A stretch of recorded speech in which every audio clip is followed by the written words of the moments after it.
చేస్తున్నావు చింతల్లి?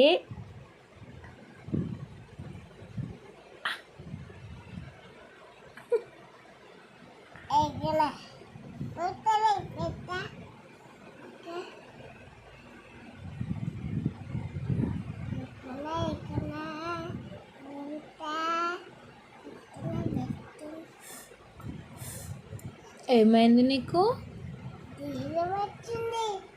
అవునా? ఎప్పుడు హాస్పిటల్కి వెళ్ళినావా? తగ్గిందా? మందులు వేసుకున్నావా? ఎందుకు?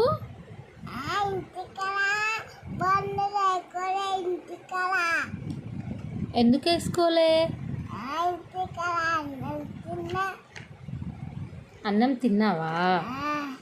మరి మందులు వేసుకోవాలి కదా.